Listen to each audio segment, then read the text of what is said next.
Treatment of capital grant means grant on fixed asset.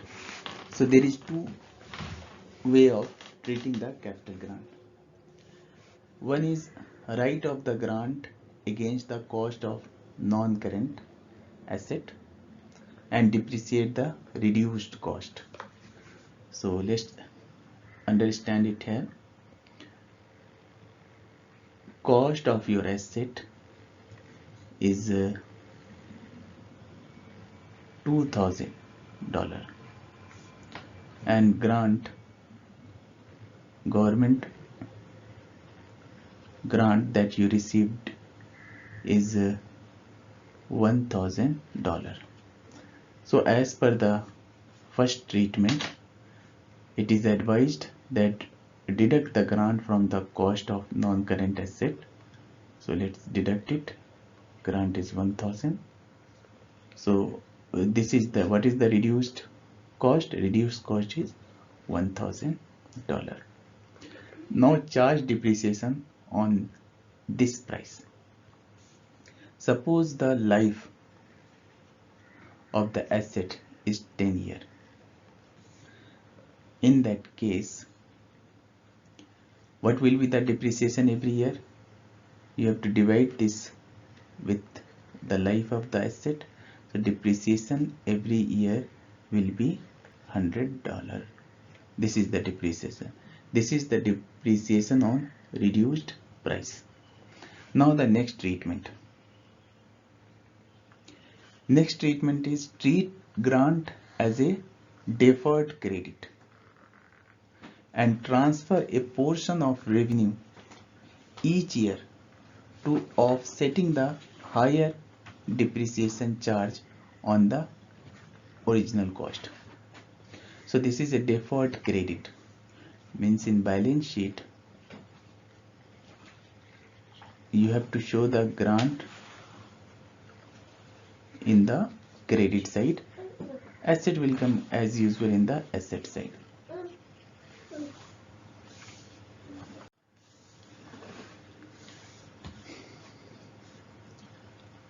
Now because grant is, we have written grant as a deferred credit, so we have to calculate the extra depreciation, higher depreciation charge. What is the extra depreciation? Extra depreciation is the difference between this depreciation after deducting the grant from the cost of asset and depreciation without deducting the grant from the cost of asset. So when you will not deduct the grant from the cost of asset will be $2,000, and if you will divide this cost of asset by 10 years, so your depreciation will be 200. So 200 is without deducting grant. This 200 depreciation is without deducting grant, and after deducting grant your depreciation is 100. So what is extra? 200 minus 100, 100. So this $100 you have to transfer every year in the revenue. You have to deduct $100 from here every year. So total is 1,000. Every year you have to deduct $100. This is the second treatment.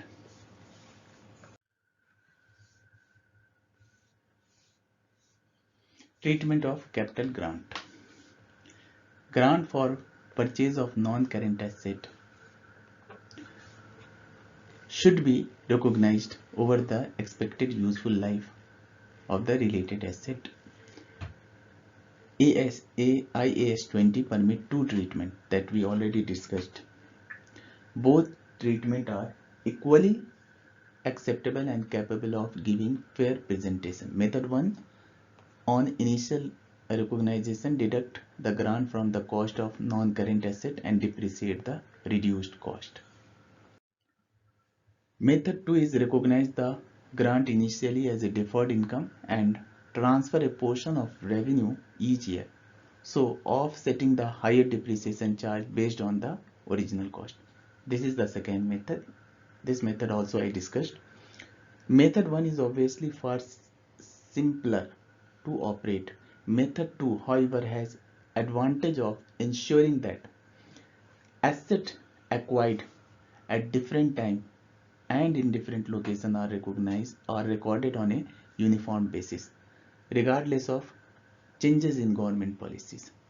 In some countries, legislation requires that non-current asset should be stated by companies at purchase price, and this is defined as actual price paid plus any additional expenses. Legal opinion on this matter is that enterprise subject to such legislation should not deduct grant from the cost. In such countries, method 1 only be adopted by the unincorporated bodies if it is allowed.